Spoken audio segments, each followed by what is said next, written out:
Seja muito bem-vindo ao Dois Dedos de Teologia. Eu sou o pastor Iago Martins, você está nos escritórios do Instituto Schaeffer de Teologia e Cultura. E este é mais um Pergunte ao Pastor, o programa de respostas rápidas para perguntas curtas, hoje lá do Instagram. Pastor Iago, por que os seus livros são publicados por diferentes editoras? Que é normal, gente, é isso que autores fazem, tá? Você ter editoras diferentes é muito bom porque você tem ambientes diferentes, distribuições diferentes, públicos diferentes, editoras geralmente conversam com denominações diferentes, tem redes de distribuição diferentes, então às vezes funciona muito bem, às vezes uma editora faz uma proposta melhor do que a outra, é sempre muito bom você estar em contato com várias editoras, né? É sempre bom não ter todos os ovos numa galinha só. É assim que falam? Não apostar tudo num cavalo só. Não tem um negócio aí de galinha, de cavalo, pra não apostar tudo.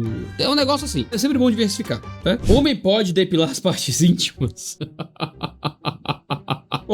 Pode sim, tá? Deixa eu dar uma resposta mais séria. Esse tipo de coisa geralmente só parece zoeira, eu acho. Mas não é zoeira não, tá? E olha só que loucura. Existem pessoas que realmente têm dúvidas sérias, teológicas, ao ponto de perguntar pra alguém na caixinha do Instagram se não é pecado que ele depile suas áreas genitais, porque estão com cabelo demais, ele quer diminuir ali o matagal, e ele quer saber se isso é pecado ou não. Provavelmente ele vive em um ambiente religioso em que esse tipo de cuidado com o corpo é uma coisa desprezada ou tratada até como pecaminosa, né? Existem muitas igrejas que mulheres não podem se depilar, não podem cortar o cabelo e nem sequer usar maquiagem, coisa assim.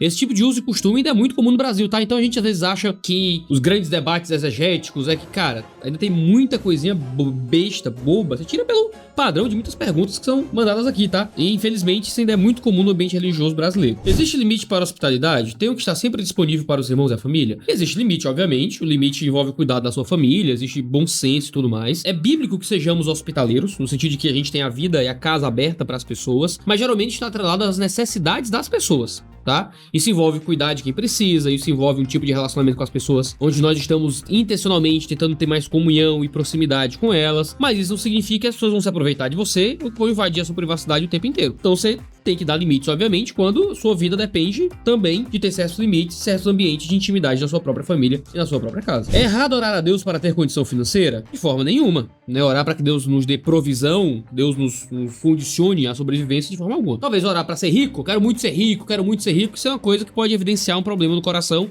já que o amor ao dinheiro é a raiz de todos os males, é um pecado que desagrada a Deus. Ainda treina? Levanta quanto no supino com barra?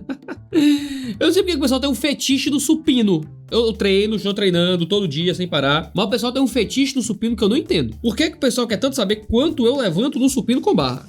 Sempre a pergunta é essa. Mas eu não faço supino com barra, eu faço supino com halteres. Então eu faço sempre com halteres, que eu acho mais seguro e mais ergonômico até. Então é mais seguro para articulação e tudo mais, certo? No supino reto, né, reto com halteres, eu uso halteres de... Bom, eu quando tô sem um personal uso de 22. Eu sempre pego o peso de 22 pra fazer. Mas eu acho que o personal me faz usar o de 24, tá? Mas geralmente é 22, 24 de cada lado, né? Nos halteres. É o que eu pego aí no supino, no meu treininho de peito, tá bom? Por que diferentes galardões se todos foram igualmente justificados? Porque nem todos foram igualmente santificados, tá? Todos foram igualmente justificados, mas nem todos estão agindo com base nessa justificação da mesma forma. Algumas pessoas recebem essa justificação e vivem uma vida de fé extremamente inoperante. Outros recebem essa justificação e dedicam a vida em sacrifício, em dor e em sofrimento para a glória de Deus vivo. Deus recompensa aquilo que Ele mesmo tem trabalhado em nós, nos fazendo agir para a glória dele. A salvação é exclusivamente pela fé, mas o galardão é recebido baseado nas obras que nós vivemos para a glória do Deus vivo. Se assim não o fosse, a Deus não se importaria com santidade, por exemplo. Deus se importa com a nossa santidade, Deus se importa com o nosso serviço, com a nossa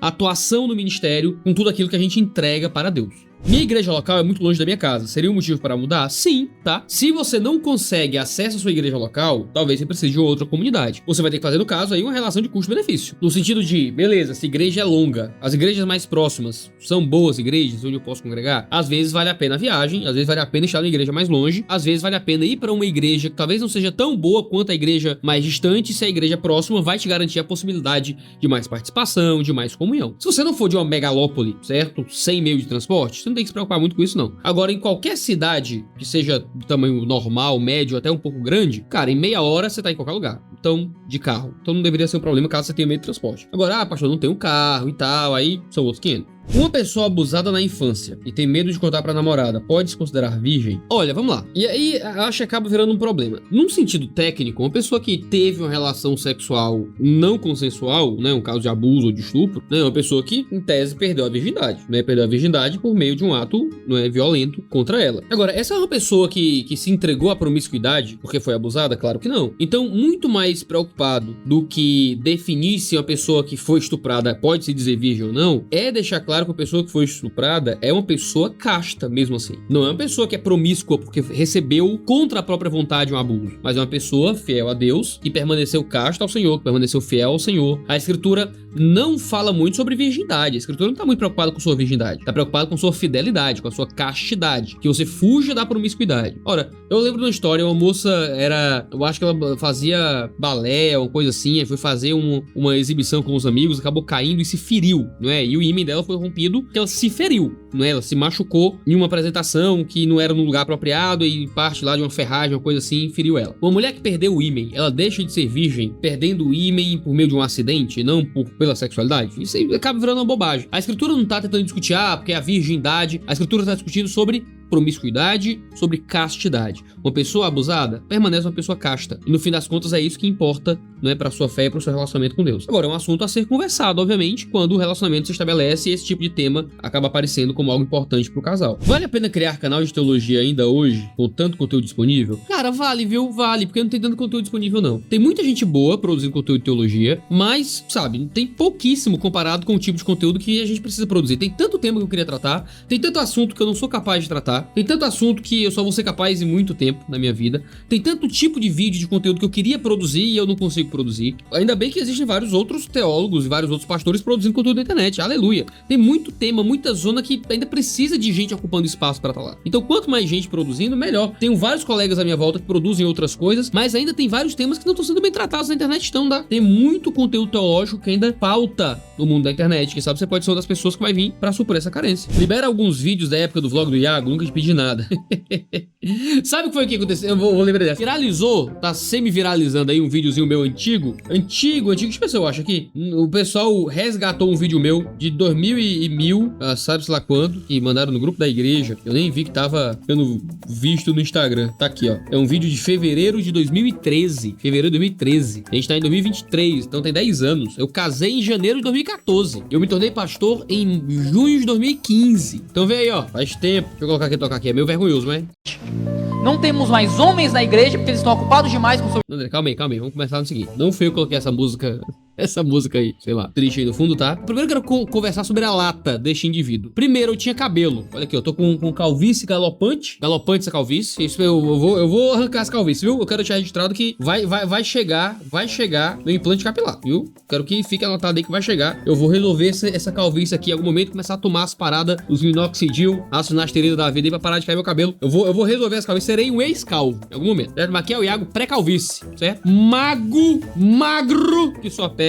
Aqui eu devia estar pesando uns 70 quilos. Cheguei a pesar 94 depois disso, né? No meu casamento, no meu pior, eu tô pesando agora uns 80, né? Então, eu tô uns 10 quilos mais gordo que esse Iago aqui, viu? Eu sou 10 quilos maior do que esse Iago aqui. Então, registre-se isto. Essa barba aqui no laço também, essa barba de judeu que eu usava, de judeu messiânico, só aqui, sem bigode, sem nada, porque me faltava volume de barba no resto do rosto. Depois eu fui deixando e acabou ficando aí alguma coisa mais ou menos decente. E carinha de moleque, né? Eu devia estar com 10 anos atrás com 21 anos. 20 anos. Aqui eu tinha exatamente 20 anos. Faria 21 anos em junho desse ano aqui. Então, Iago de 20 anos pregando em culto de jovens. Então, vamos voltar aqui pra... E eu ainda tenho essa gola polo aqui. Eu ainda tenho essa gola polo azul. Ainda tenho, lá em casa. Joguinhos, com seu Facebook, com suas bobagens, com seus Playstations e não estão aprendendo a crescer pra vida. Porque eles estão trancados dentro de casa assistindo gameplay no YouTube.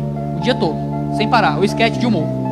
Na época que gameplay e sketch de humor resumiu o YouTube, né? Hoje é corte de podcast. Homens criados a dar no ninho que não conseguem tocar suas vidas como homens. Porque a gente tá... Muito vergonha ali. É muito vergonha ali essa emulação de Paul Washer. Não é meio emulação de Paul Washer querendo pregar com os homens e tal, não sei o que. E beleza, não tá errado não, mas esse dedo sempre rixa, esse dedo assim, sabe?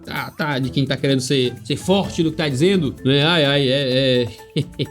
Mas é aquela coisa, eu lembro quando eu comecei a pregar, você vai ver com o meu amigo Vinícius, eu lembro o Vinícius Múcio, e eu falei, eu tava acho desmotivado com as minhas pregações, eu tava pregando, eu prego mal, não sei o que e tal. Aí ele falou uma coisa assim, ó, se você for esperar pregar igual o Nicodemos pra começar a pregar, você nunca vai pregar igual o Nicodemos, porque o Nicodemos não começou a pregar igual o Nicodemos. Então assim, o legal de ver esses vídeos aqui é dizer, caraca, meu irmão, era meio ruim, hein? Eu pregava meio mal, pregava meio esquisito, o jeito que eu fazia me causa vergonha alheia. Mas se eu não tivesse começado a pregar enquanto causava vergonha alheia, eu não teria aprendido a pregar. Se você esperar fazer bem pra começar, você não vai fazer direito. Eu sei que tem outros colegas que defendem, não, você tem que fazer, tem que, sabe, começar quando estiver pronto. E eu acredito que você nunca estará pronto até estar fazendo por muito tempo, tá? Você precisa de uma preparação prévia, obviamente, mas só vai fazer direito quando estiver fazendo há um tempão, certo? Então, você precisa fazer mal feito pra poder fazer bem feito, né? Aqui pra mim, eu acho que isso que me motiva, pelo menos me motiva de, poxa, se em 10 anos eu sair disso aqui pra poder pregar já com algum tipo de capacidade, oro pra que daqui a 10, daqui a 20, daqui a 30 anos, eu esteja sendo mais útil pra igreja evangélica. Você aí que olhar pra esse Iaguinho pregando aqui e se sente também um mau pregador, ó, quem sabe daqui a 10 anos você pode estar pregando bem pra edificação da igreja e do povo de Deus também. Por que não? Homens. Porque a gente tá trancafiado num mundo que não existe, esperando prazeres e alegrias e emoções que não existem, enquanto nossas famílias morrem à míngua pela falta de um líder em casa. E se você é jovem como eu, aprenda o seguinte: você vai ser o líder de uma família, você vai ser o sacerdote de um lar. Sua esposa e seus filhos vão assistir 1 ou 2 cultos por semana na igreja. Você é responsável por eles todo dia na sua casa. Você vai ser o principal pastor de sua casa. Se você não cresce para se tornar um homem, você não cresce para ser alguém que pode manejar bem a palavra da verdade, sua família... Iago Martins do Antigo Testamento, viu? Olha a lapada aí no couro de todos nós. O que você acha dos pastores que têm medo de falar das religiões de matrizes africanas? Se você não falar nenhuma bobagem, você tem que falar. Claro que religiões de matrizes africanas se tornam bezerros de ouro da cultura contemporânea, porque para as esquerdas são religiões que representam a negritude, alguma coisa assim. Mas assim, na África, a maioria das pessoas são cristãs, certo? Não existe banda candomblé na África. Na África, o pessoal, essas são religiões profundamente brasileiras, tá? Muito mais do que africanas. Na África, o pessoal é cristão, principalmente cristão, certo? Hoje em dia. Então existe uma questão política e ideológica que trata essas religiões como se fossem intocadas de alguma forma. Claro que seitas neopentecostais e grupos de traficantes que se identificam de alguma forma com ambientes evangélicos, se levantarem violentamente contra ambiente de religião afro-brasileira, não ajuda em nada quando a gente vai fazer críticas religiosas a esses movimentos. Então, pra mim, baseado em 1 Coríntios, essas religiões são demoníacas. A adoração ali ao diabo, a adoração a entidades que provêm do diabo e de seus demônios. Essas pessoas não sabem disso, mas é assim que a gente interpreta como cristãos. Isso tem que servir de base pra violência, pra invadir terreiro, o que é que seja, de forma nenhuma. São pessoas que a gente considera que estão numa religião falsa, e o modo como a gente lida com elas é amando, é pregando o evangelho, é ensinando alguma coisa, é falando pra elas que elas não deveriam seguir aquele caminho, tentando convencê-las de um caminho religioso contrário. Se elas se convencerem, elas participam do evangelho e abandonam essa religião. Se elas não se convencerem, elas continuam com a vida delas e a gente com a nossa, de forma pacífica e tranquila. Mas claro que você demonizar a religião do outro, dizer que é uma religião que tá atrelada a uma força demoníaca, na nossa cultura é o mesmo que mandar matar na cabeça de muita gente, né? E muitas pessoas podem ter medo, né? Muitos pastores podem ficar amedrontados de falar esse tipo de coisa publicamente, porque sabem que podem abrir uma representação do Ministério Público, alguma coisa, mas você tem que ter coragem pra pregar o evangelho. Se você não estiver disposto a morrer pela pregação do evangelho, você não deveria estar pregando o evangelho. Se você tiver medo do Ministério Público pra pregar o evangelho genuíno, você não deveria ser um pregador do evangelho. Vá ser qualquer outra coisa. Pode vender paçoca, mas não vai pregar o evangelho. A oferta da viúva é tudo que ela tinha. Neopentecostais usam isso pra pedir ofertas. Tá certo? Não, Jesus critica os fariseus por causa daquilo. Jesus elogia aquela mulher, mas critica os fariseus por estarem cobrando aquilo, praticamente. Por estarem colocando aquela mulher naquela situação também. Aquela mulher oferta e oferta tudo que tem. Isso é uma coisa muito triste. Não é uma coisa que está sendo louvada no sentido de devemos agora cobrar que as pessoas entreguem tudo que tem. Se existe um ato voluntário de você ofertar daquilo que lhe falta, isso é um ato entre você e Deus. Jesus está criticando aqueles que justamente cobram esse tipo de coisa. Paulo vai dizer uma coisa diferente. Ele vai dizer cada um oferte proporcionalmente, com alegria no coração, aquilo que propuser no coração. Paulo não diz deem tanto, deem tudo, ele diz dê o que você propõe, dê aquilo que você acha que deve dar proporcionalmente às suas posses e às suas bênçãos com alegria para a glória de Deus. Não existe nada disso no resto do Novo Testamento. Sogra manda foto e objetos meus para macumba. Continua recebendo em casa? Se a sua sogra pega as suas coisas sem você deixar e fica tirando foto das suas coisas sem você deixar para mandar para macumba, cara, aí é osso, hein? Podia ser qualquer outra situação. Ninguém chega na minha casa pra ficar tirando foto das coisas sem o meu consentimento. Então se a pessoa faz uma coisa sem o meu consentimento que eu não permito na minha casa, eu não recebo mais na minha casa, seja quem seja, né? Seja quem for. Se tá fazendo na minha casa uma coisa que não é do meu agrado, eu digo pra parar. Se a pessoa não para, eu não recebo mais em casa. Pelo amor de Deus, gente. Vamos dar limite aí pro povo. O que acha do Javier Milei? Não faço a menor ideia de quem seja. Brincadeira, eu sei que é o candidato à presidência da Argentina, mas não conheço nada acerca dele, não tô preocupado nem um pouco com a Argentina. Tô ocupado demais tentando criar uma criança de 25 dias, certo? Eu tô ocupado bastante que o Javier Milei for me ajudar aí a botar meu filho pra dormir, eu quero saber quem é. A menos que ele ajude a botar meu filho pra dormir, eu não quero saber não nesse momento. O que você acha da CBB, famosa Igreja do Véu? Acho nada, porque eles não têm muitas doutrinas oficiais escritas, então tudo é fenomenologia da religião, tem documentos obscuríssimos, que eu comecei a analisá-los, mas pelo testemunho de membros e ex-membros, parece uma seita. Eu gosto de analisar as doutrinas, papel, aqui, é nisso que creem e aí é avaliar, mas como é uma igreja que não tem muita base doutrinária, digamos assim, pública, não é? Tudo é muito fenomenológico e tudo é muito interno, eu não consigo fazer esse tipo de análise, mas baseado nos testemunhos das pessoas e em alguns documentos obscuros que eu já li, parece muito com a seita, tá? Pelo menos em um sentido sociológico é uma seita, já que acreditam que a salvação é quase que exclusivamente deles, pelo testemunho da maioria das pessoas que eu já ouvi falar da CBB como ex-membros, certo? Mas essa é toda a minha fonte, são ex-membros. É obrigatório o pastor ser casado? Não, Paulo não era casado, então não existe essa obrigatoriedade, canto nenhum na escritura. Se um casal de namorados peca, mas não tem condição de casar, deve terminar? Um casal de namorados que não tem condição de casar não deveria estar namorando, deveria terminar antes de pecar, certo? Você começa a namorar quando você tem perspectiva de quando você pode casar. Se não tem essa perspectiva, você não deveria estar namorando, termine logo antes que você chegue no caminho do pecado. 4 meses de casado, ansioso por engravidar, o que fazer, pastor? Sexo, preferencialmente no período fértil. Você acredita em dança profética? Não, absolutamente não, não existe. Pastor, como agradar a esposa quando ela tá brava? Não faço a menor ideia. Minha esposa nunca está brava. E eu não vou falar muito não, porque eu não quero fazer propaganda da minha mulher aí pros machos ficar doidos atrás dela não. Mas minha mulher nunca fica brava.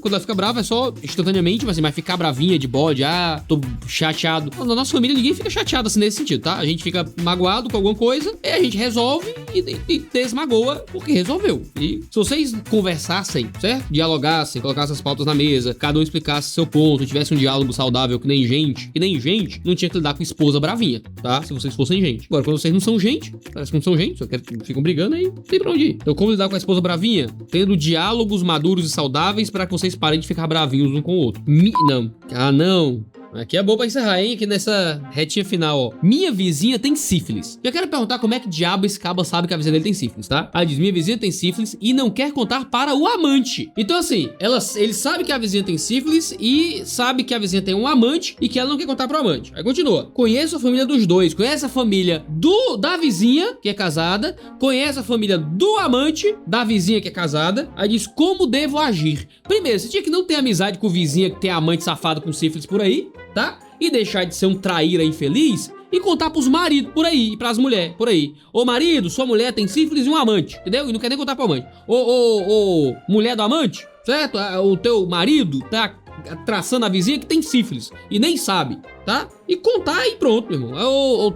Pra mim é traíra. Quem não conta sabendo traição é traíra. É traíra, tá? Ô marmota, Deus me livre. Eu tô procurando uma pergunta boa pra encerrar. Sério mesmo, eu tô aqui passando procurando só uma boa pra gente encerrar com uma boa. Pastor, sou uma pessoa melancólica, introspectiva, mas a minha igreja é bem animada. Me sinto mal pelo meu jeito. Aqui, uma pergunta interessante. Eu também sou uma pessoa bem introspectiva, tá? Bem melancólica. E minha igreja é uma igreja razoavelmente animada. O pessoal ali conversa, interage. Você, por um lado, precisa se esforçar pra vencer suas inclinações naturais quando elas impedem um bom relacionamento na sua igreja, uma boa comunhão entre os irmãos. É importante que haja comunhão, vida de igreja, e para isso você tem que vencer a sua melancolia e sua introspecção natural para começar. Agora, em segundo lugar, você precisa saber respeitar suas próprias tendências naturais. Você não vai ser a pessoa que estará em todos os rolês, que vai estar em todas as conversas, que vai estar em todos os grupos. Você é uma pessoa um pouco mais restrita, porque você não pode ficar reclamando dos outros, dizendo, mas a minha igreja não é receptivo bastante, a minha igreja, tal, e ficar achando ruim porque talvez você não seja incluído em todos os grupos. É entender as suas limitações, aceitar as suas limitações em parte, algumas coisas não são pecaminosas, fazem parte da sua personalidade, e então